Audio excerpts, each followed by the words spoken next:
Hi, it's Dr. Steve from Misericordia University, and welcome to the second video in the second week's class for Principles of Interface Design. In our first video, we looked at two overarching design issues when you're designing interfaces. For the second video, let's take a look at individual screen design, and in particular, let's look at how you can achieve balance when you're designing individual screens. In part one, our first video for this week's class, we considered the design issues of curb appeal and creating a metaphor. In this video, let's take a look at achieving balance in screen design. Specifically, let's look at some approaches to achieving balance. Let's look at the placement of color and elements, and also let's consider color and density. And then in part three, let's look at the practical application of designing web pages. So let's take a look at the art of achieving balance in screen design. The concept of balance is a very important part of our lives. Nobody likes to feel like dizzy or that we're going to fall, we're going to lose our balance. And we like to see things balanced in the real world. People notice and usually feel a little bit uneasy when they see things that are not balanced in the real world, like if a telephone pole is kind of leaning to the side, or something like on a table that's made up so nicely and it's organized so well, something's just out of place on there. When we look at screen design, people also feel uncomfortable with items that are not in balance.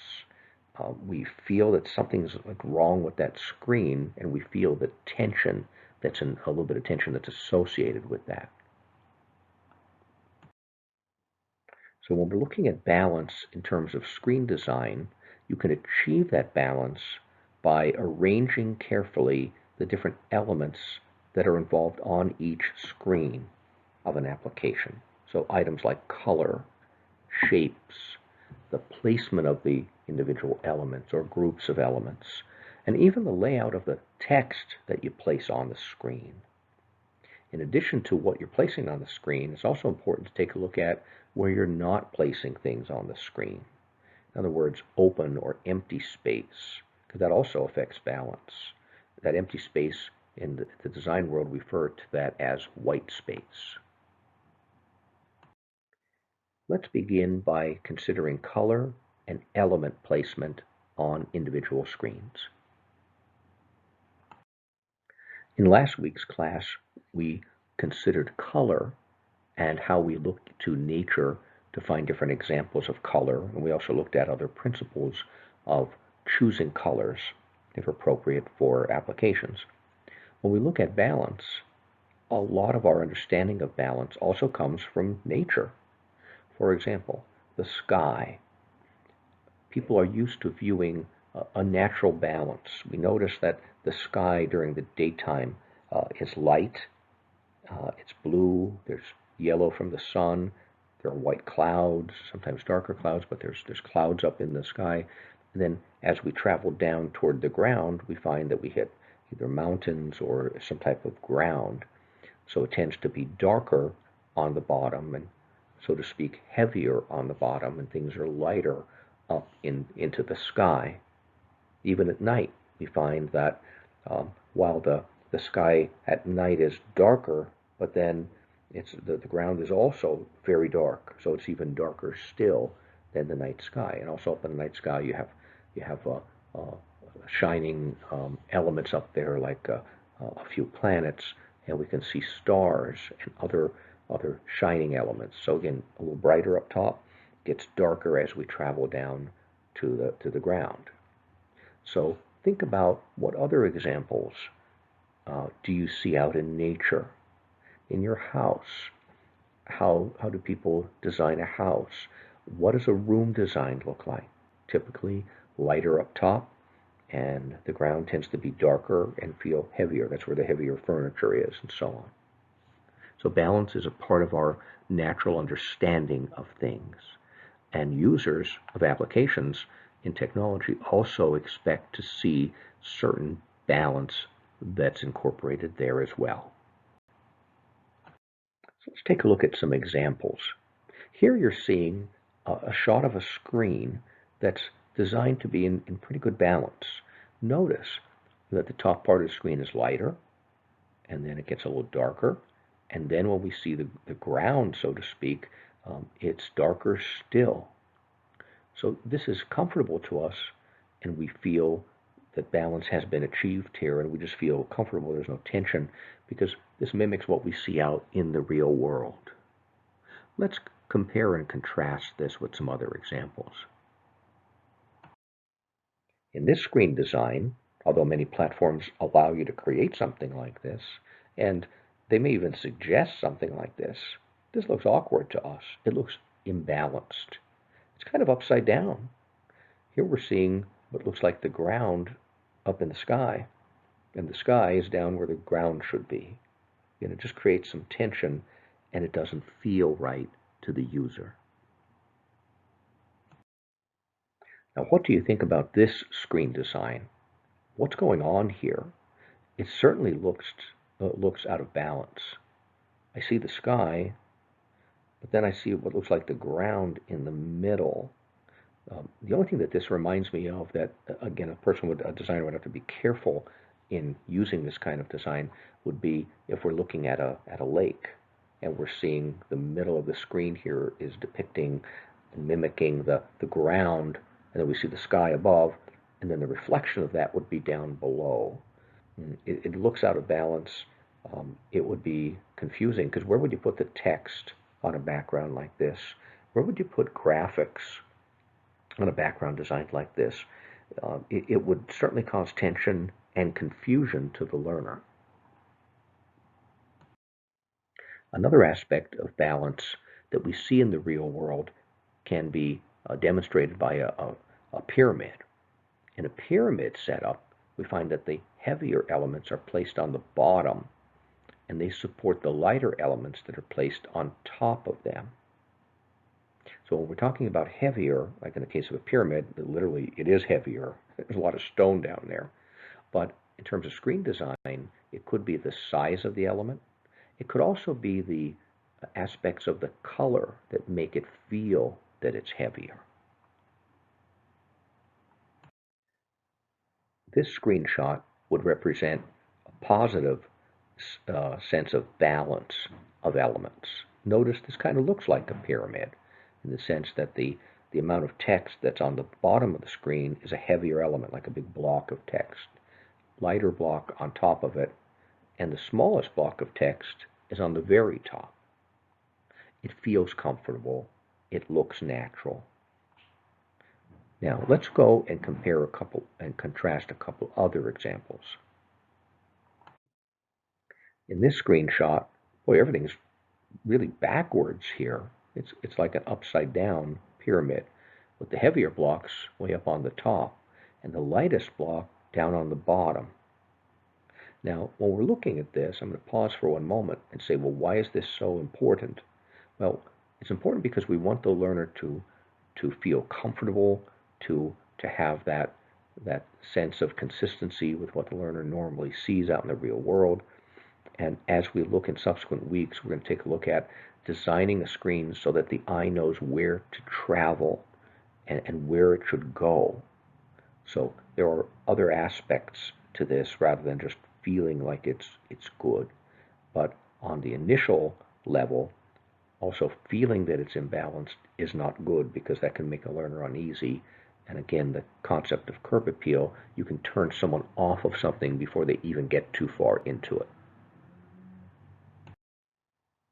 This screenshot is also poor because not only do we have that inverted pyramid going on, but it's even highlighted and it's emphasized even more so by putting these text elements in blocks, in boxes, where that really feels out of position here, out of balance. It feels like that top part is going to topple over. In this screenshot, everything seems to be wrong and out of balance. Not only do we have that inverted pyramid going on, but look at the depth of the colors. Those light colors, like the blue is on the bottom, and the heavier colors go up to the top. Again, that's exactly opposite what we see in nature. So this would be a representative of some pretty poor screen design. Besides the fact that on the very top block, it's very difficult to read the text over the heaviness of the color. Let's consider some additional approaches and techniques used in achieving balance. One such approach is symmetry, and symmetry simply means that elements are equally or evenly distributed. If you were to cut the screen in half, left and right, you would have an equal distribution on each side. When you see that symmetrical balance, that communicates stability.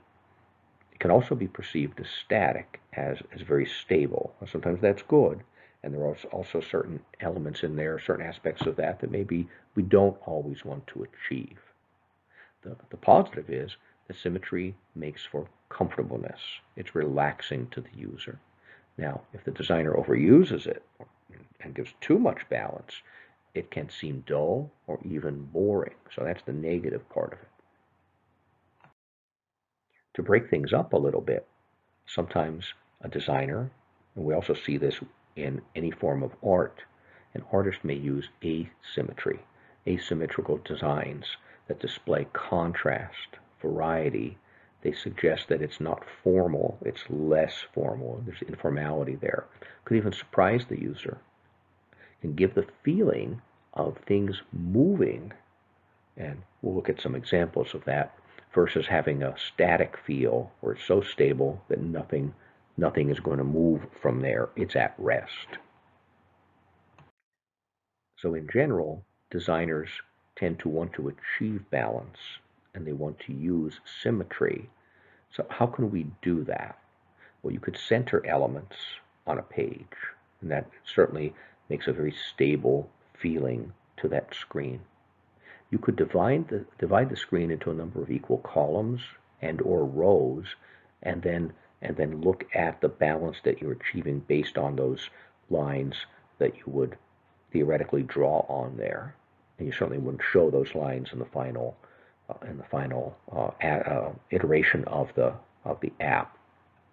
You could also take a specific shape or a specific size, and you could repeat that around the screen. So for example, if you had all of your graphics the same size and you place them at nice distances apart from each other, you could achieve that sense of balance and stability. You could, if you were to look at the screen as divided into two halves, left and right, you could balance a large element on one side of that screen and put several smaller elements on the opposite side of the screen. So it would be like a scale, like a butcher's scale, where you would have the left and the right. They would balance each other out and feel like they're the same weight, so to speak. You could put a lot of white space, empty space, around a large box, or a graphic that's large, or something that's very dark. You could lighten a dark screen by complementing it with a bright, colorful graphic. You could also throw in one or two oddly shaped elements on a screen and then keep the rest regularly shaped. So again, you get that asymmetry in that case, but you would have a sense of balance. As you're designing, remember that form follows function. In other words, we are designing to satisfy what we're attempting to do with the learner. I alluded to this already in this video by talking about the fact that we're not just trying to make the user feel comfortable, though we are, but we also want to help achieve an aim. We want to help the learner and guide them through the screen so they know what to look at and which way to travel through that screen. But we'll look at that more at next week's class. The human eye tends to move in specific ways. For example, it tends to move from something that's dark, and then it moves over to the light object next. If there are large and small objects, human eye tends to start by focusing on the large object and then move to the smaller objects. If there are brighter elements on the screen, the eye tends to start at the bright element and then it moves to the less bright element. Again, more on purposely designing for the flow of the eye through the screen on next week's class. Let's look at several examples. Here's a screenshot of a balanced screen. There's definitely symmetry here. If you were to imagine the screen cut in half, left and right, notice that the heavier element on the right is balanced by those smaller elements on the left-hand side. Likewise, in this screen, we see that the text that's on the left-hand side is very much balancing with the text that's on the right-hand side. It looks comfortable, and the user will feel that this is very stable and very symmetrical.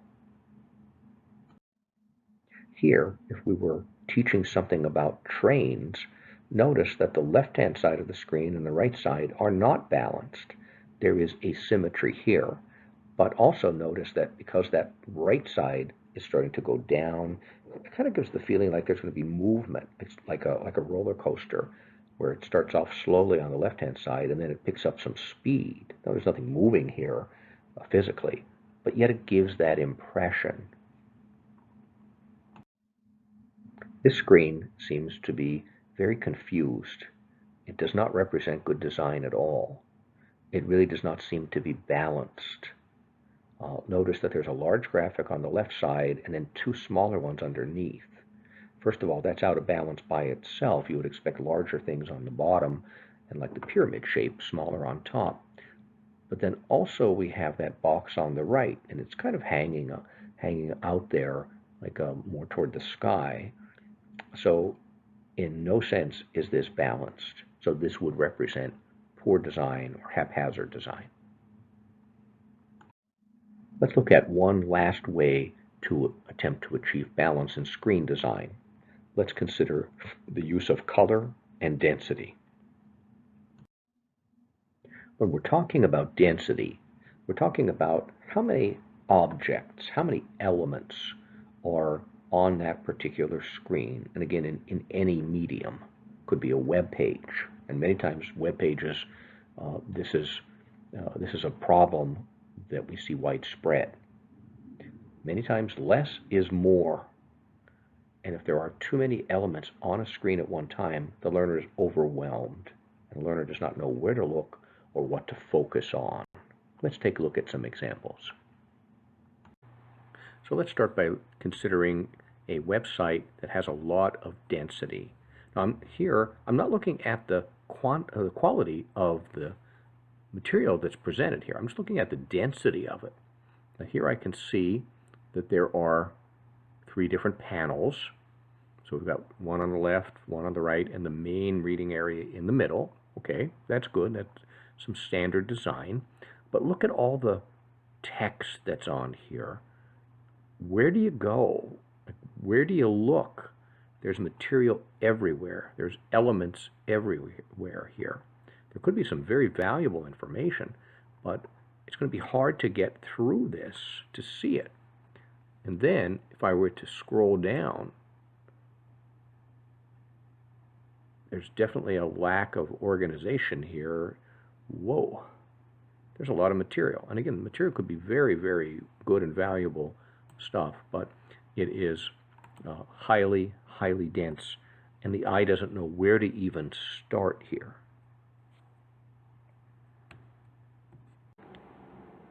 By contrast, take a look at Google's main site.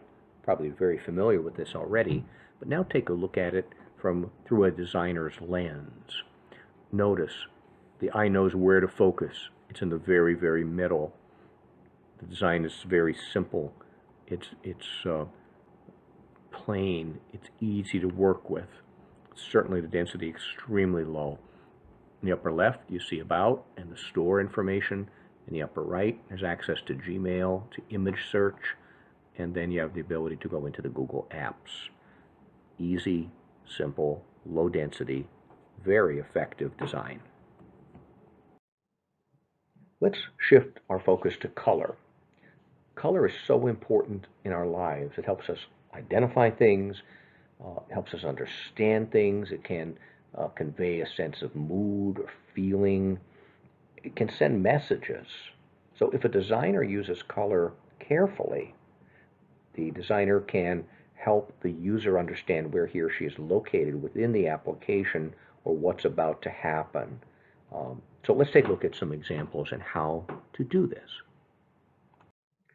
On the subconscious level, color conveys feeling or can stimulate some sensory experience, which can help the learner experience some meaning and make something personal, make some personal connection with the learner. For example, when we look at colors like green and blue, they're calm, they're growth, they're positive. Red is energy and heavy energy. It could also indicate danger, something negative. Yellow is seen as normally positive. Purple is evokes more spiritual feelings, and browns are just neutral, kind of middle of the road, no heavy feelings in any direction. Think about buildings that you see and the way different things are, the way color is used in different buildings.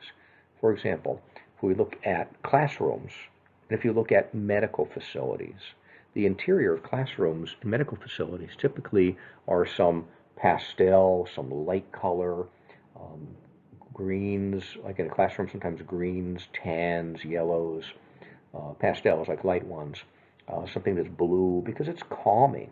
In the medical world, we find green for growth, health, movement. We also find blues for calm. Now imagine if these two settings, the colors were changed. Imagine a classroom in which things were colored red. Well, that would make a very uncomfortable situation for the students and the teachers, and we would likely see increased physically in the world that it really does impact people, classroom management incidents. In the medical setting, if everything were gray or dark tones, it would not be promoting health and growth and life and healing. So color does, at that subconscious level, imply meaning to people. I mentioned that the learner will be processing color at a subconscious level. To show that the brain is actively processing color at that subconscious level and that learners really are influenced by colors, let's try a quick experiment. I'm going to show you two lists, and I'm going to prompt you to read the list out loud and time yourself. And you could pause the video to do this. How long does it take to read list A, and then time yourself in reading list B? Okay, here is list A. Let's take a moment and read through it. And again, read through these words from top to bottom and read them out loud. I'll give you several seconds to do that.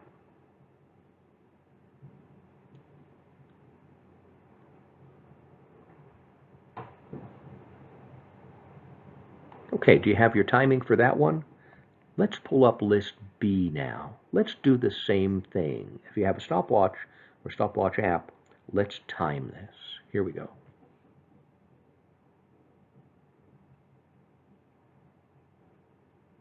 Okay, what did you find? Did you find that reading the first list, the list on the left, actually took you longer than reading the second list? That probably is what has happened. Now, why did that happen? Well, because the brain is actively processing. When I read list A, I read the word green, but I'm seeing a conflicting color there. It's not green, it's red. My brain is working on that, is processing that. Now, the second list was very easy. I saw the word green, I saw green color, that was it. And I just kind of headed straight through that list without any delay. So realize that if you time this, that your brain is processing and at a subconscious level, what the learner sees in terms of color really is having some type of physiological impact on the student and on their thinking. Having explored that, let's now take a look at an example of a screen design.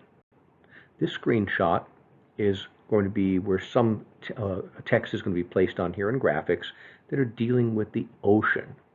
So if we're dealing with the ocean, we can actually design the screen so it kind of looks like and mimics the way that the ocean would appear to us. Notice the lighter water is on top as we're approaching where the sun is near the surface, and as we go down lower, it gets a little darker, a little deeper blue. Do you feel some type of mood when you see this as well? Is it calming? And is this appropriate for that type of subject matter? Definitely. So at that subconscious level, these different aspects of learning are going to be impacted. So the learner will pick up more than just the content, but also other cues and clues as to what is being taught.